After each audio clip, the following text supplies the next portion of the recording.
Salut tout le monde, j'espère que vous allez super bien aujourd'hui.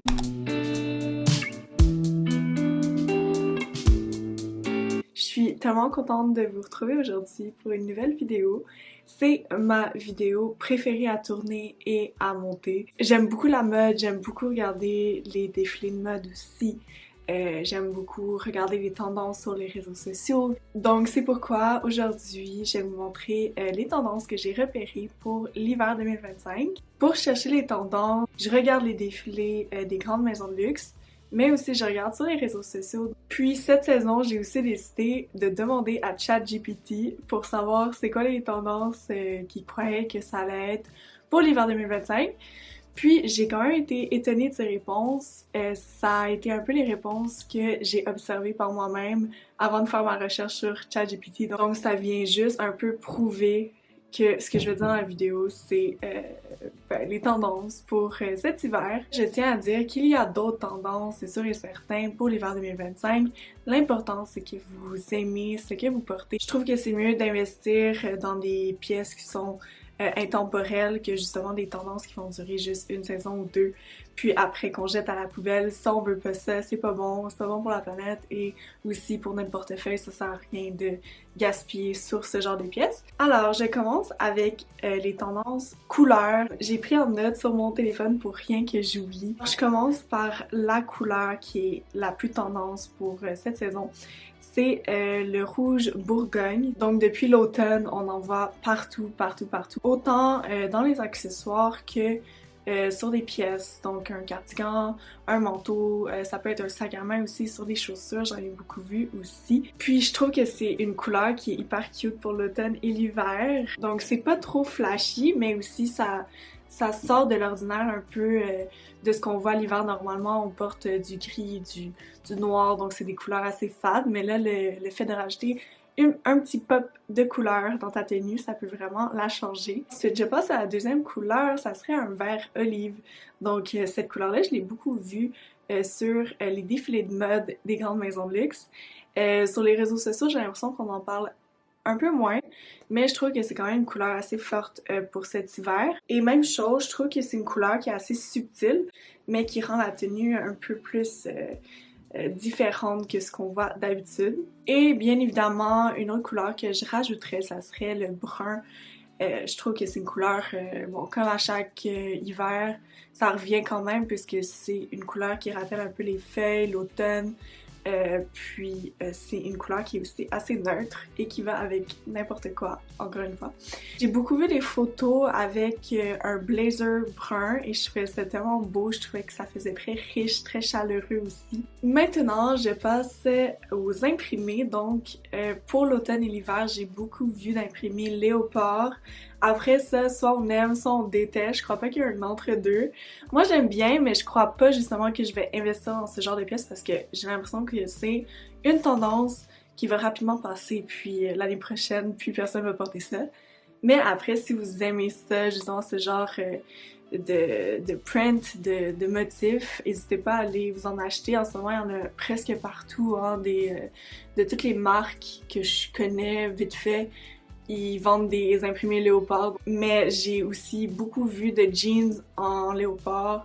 J'ai vu des sacs à main, des tops peut-être un peu moins, mais j'en ai vu aussi. Puis j'ai aussi vu des chaussures léopard. Ça aussi, je trouve ça quand même nice. Je trouve que ça élève un peu le look. Puis en parlant de justement motif animal, je parlerai aussi du motif de vache. Étonnamment, il est peut-être un peu moins fort que le motif léopard, mais il est quand même assez présent. Je trouve ça quand même beau, sans vous mentir, je trouve ça beau. J'aime ça voir les autres le porter, mais encore là, moi personnellement, je crois pas que je vais investir dans ce genre de pièces, mais je trouve ça beau. La prochaine tendance, ça serait des gros manteaux en fourrure. Ça aussi, j'en ai beaucoup vu. Et pour l'hiver, ça garde au chaud, puis tu peux être stylé en même temps. Et quand je dis fourrure, c'est fausse fourrure, évidemment. Mais encore là, je trouve que ça, c'est quand même une bonne pièce à investir dedans. Puis j'ai l'impression qu'à chaque hiver, ça revient un peu. Peut-être que cette année, il est un peu plus fort que les autres années. Mais je trouve pas que c'est une pièce qui va se démoder. J'ai l'impression que tout le monde a dans sa garde-robe ou devrait avoir un manteau en fourrure. Puis je trouve aussi que ça va un peu avec tout et n'importe quoi et ça donne un aspect encore là un peu riche à la tenue, puis sophistiqué. Ensuite, je crois que ça c'est la tendance de la saison, c'est la matière en Suède. J'en ai énormément vu partout, partout, partout. C'est vraiment à la mode ces temps-ci, autant sur des accessoires, donc des sacs, des bottes, mais aussi en vêtements. J'ai beaucoup vu de manteaux en Suède avec un peu revisité, donc avec des détails métalliques brillants dessus. J'ai aussi vu des manteaux en Suède, justement avec ce détail-là, mais avec des franges aussi à l'arrière. Donc c'est quand même une matière qu'on va voir assez souvent pour l'automne et l'hiver. J'ai beaucoup vu de denim sur denim, donc un total look denim, un peu comme dans les années peut-être 90 avec Levi's où que tout le monde, tous les jeunes portaient ce genre de tenue. Mais là ça revient encore à la mode.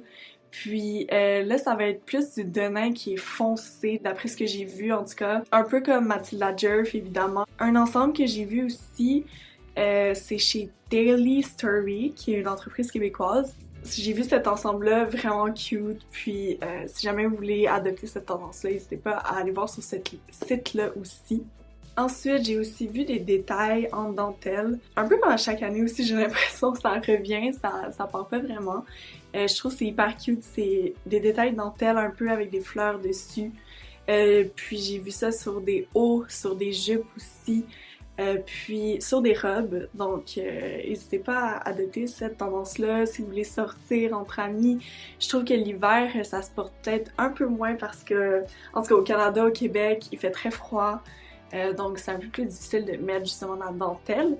Mais je trouve que si tu sors entre amis dans un bar, dans un restaurant. Sinon, j'ai aussi vu des cardigans. Ça encore là, à chaque automne-hiver, je trouve que c'est hyper pratique d'avoir un cardigan parce que ça te garde au chaud. Puis en même temps, ça élève un peu ton style.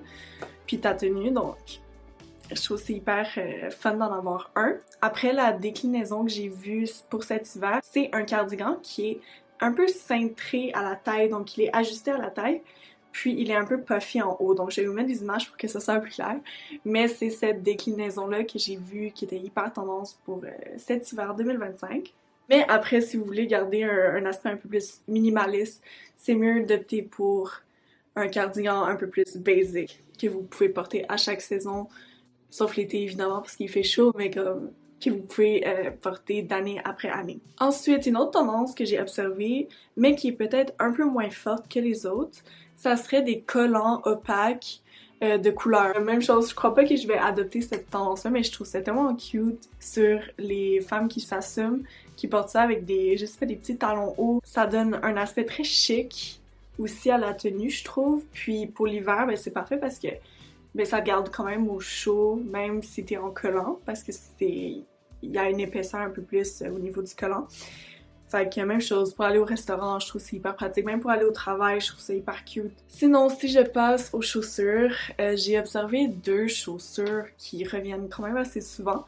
Donc la première, c'est des talons kitten heels, donc ceux qui se ferment, ceux qui sont pointus devant, je sais pas trop comment expliquer, mais en tout cas, je vais vous mettre une image là encore une fois. J'aime beaucoup cette tendance-là, encore une fois, ça fait très chic, ça fait très comme put together, ça fait très businesswoman, j'aime vraiment ça. L'autre tendance de chaussures que j'ai observée, c'est encore une fois, je crois que ça fait 1 an ou 2 que ça dure, mais c'est des gazelles ou des sandals chez Adidas.